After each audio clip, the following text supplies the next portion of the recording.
Hello!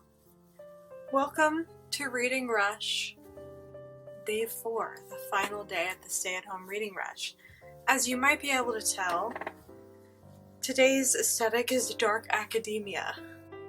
Dark academia is something that I've always loved but never knew that there was like a term for it, and it basically is, an academic sort of like scholarly vibe, but there's a hint of something a little dark, a little edgy to it. So I really love this. It's super fun. I chose to do this on the last day because I knew Sunday today was going to be rainy and a little chilly, so that felt like the weather would match the mood and the aesthetic of today. This aesthetic is super fun because I love the clothes. This is kind of what I wear in the autumn, and I'll show you guys what I'm wearing in a minute, the full look. But I love like vintage inspired pieces. I love dark color palettes. It's really what I enjoy wearing in the chillier months, especially in autumn. And even though it is April, I miss like fall so badly. I just want to skip the summer and go straight into Halloween season. Like, I have been wanting to watch like Halloween movies all of spring, so that should tell you a lot about me. So in terms of reading, I wanted to read something that was still of that dark academic vibe, but I didn't want it to be like too dark because I'm really not in the mood for something overtly serious. So I have two books here. I would like to get through both of them, but it's already 2:30, so I might only get through one. But I'm like tracking very well in terms of what I wanted to do, which was read a book a day that went with the aesthetic, and I thought I would have failed by now, but I haven't! Woo! These are the two books that I'm going to try to read today. The first book, I found the audiobook for this, so I'm going to listen to the audiobook because I have some tasks I need to do. And it's only a 6-hour audiobook, so I feel like I'll get through it fairly quickly, and that is Whose Body by Dorothy Sayers. Dorothy Sayers is one of my favorite writers. She was a contemporary of Agatha Christie in the golden age of mysteries. When I was in college, I was given a research grant by an organization to write about her and research her. And I specifically focused on the secondary character in the Lord Peter Wimsey series, Harriet Vane, who doesn't come into the series until the latter half. This is the very first book in the Lord Peter Wimsey series, and I own all of them because I had this research grant and I've only read the ones with Harriet Vane. So I thought it'd be fun to read this series and start from the very beginning. This is an annotated copy, which will be nice, so if something gets mentioned in the audiobook and I want to know what it references, I can look it up here. Because Dorothy Sayers is kind of the queen of dark academia because her books have murder, they're spooky, but she was a scholar and so incredibly smart and knowledgeable, so I think this will be a lot of fun to listen to. The other book that I'm going to try to read today is apparently also considered dark academia. I only know this because I saw it on a Goodreads list, so it must be true.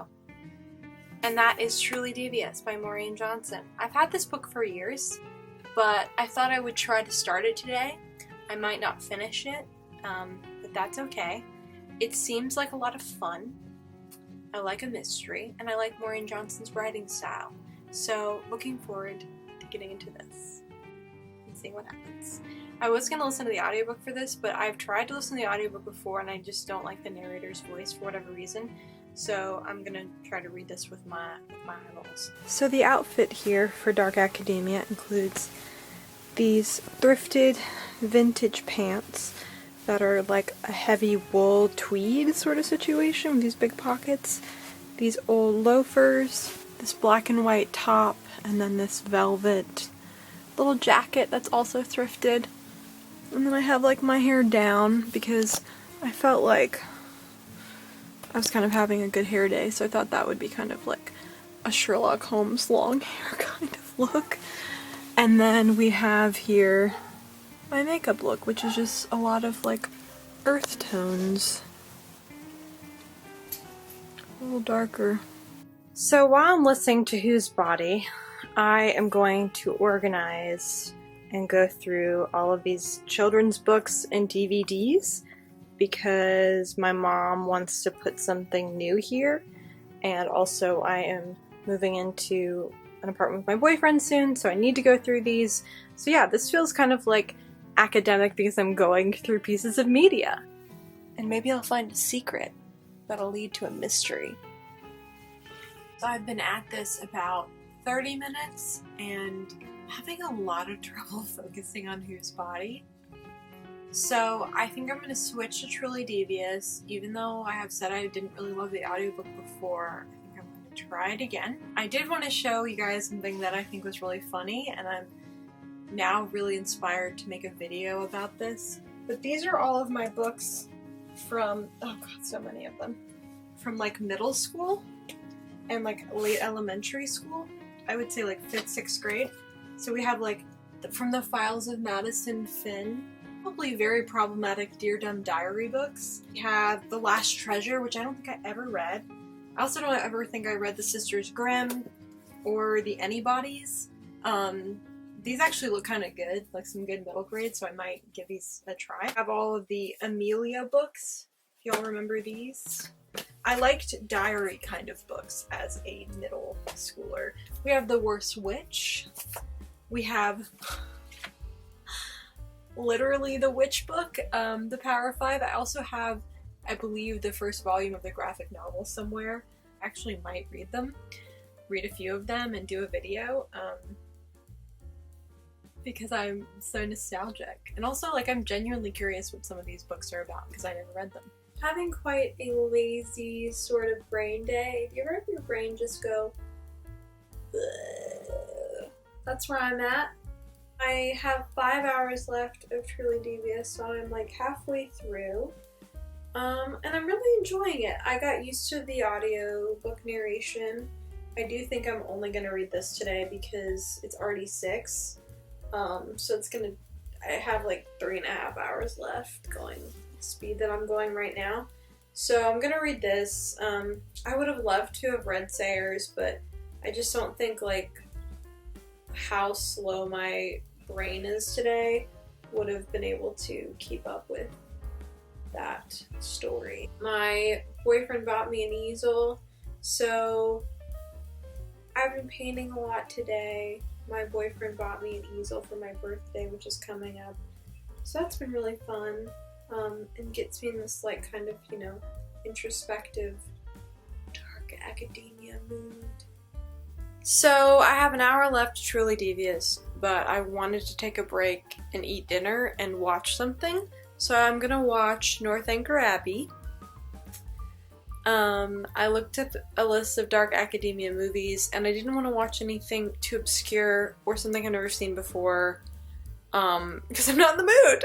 So I decided to do North Anchor Abbey because I love this story, and I've seen this adaptation, I really like it, but it's been like 3 years.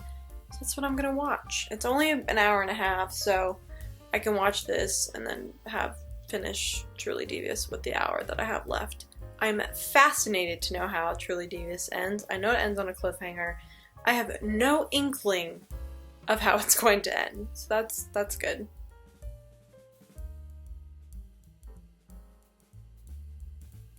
I love Catherine Morland. I think that she should get more credit. She's great. She's a great heroine. Fake Tom Hiddleston doesn't get enough credit. We stan fake Tom Hiddleston actor. The only good blonde people in Jane Austen novels are technically Emma, who is I don't know, in every adaptation she's blonde, but the thing is with Emma, she doesn't start out good. Who else is a bad blonde? Yes, Marianne is blonde, but Marianne is like, she's emotional. All the practical steady characters have brown hair. And that's on that. Hello. I have finished Truly Devious. Truly Devious. Wow. I don't really know how I feel about it. I really liked it. I will say that I really liked it. But I get what people mean by it not being satisfying because the mystery isn't solved. It's only like kind of halfway solved. So it definitely forces you to read number 2. And I think I will, probably in the future, read number 2, or faster than that. I actually ended up really liking the audiobook too. I didn't think I was going to because I really didn't enjoy the narrator when I first tried listening to it. And then for whatever reason I ended up really liking the narrator. It was interesting. It was good. It was a solid book, and Maureen Johnson knows how to write a fun, creepy boarding school book. She's done a few of them, and they're always like super entertaining. So dark romanticism was probably my least favorite day, and let me tell you why. I love the aesthetic, and I love the way it looks, but I was just like not in the mood for moody, sad stuff. It was really dark outside, the book was really creepy. It was a little too much all at once. Especially because yesterday was so like happy and hopeful, and I went to bed with like such a happy feeling. I'm actually probably going to start the second Percy Jackson book tonight because I don't want to like go to sleep with this creepy story in my head.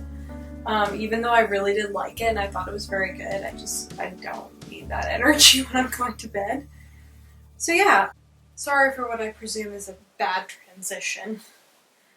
I wanted to end this video wearing and looking like how I normally look during this whole quarantine experience. Just no aesthetic, comfy aesthetic. I also wanted to wrap up the reading rush, talk about how I completed the challenges and my overall thoughts on this experiential experience.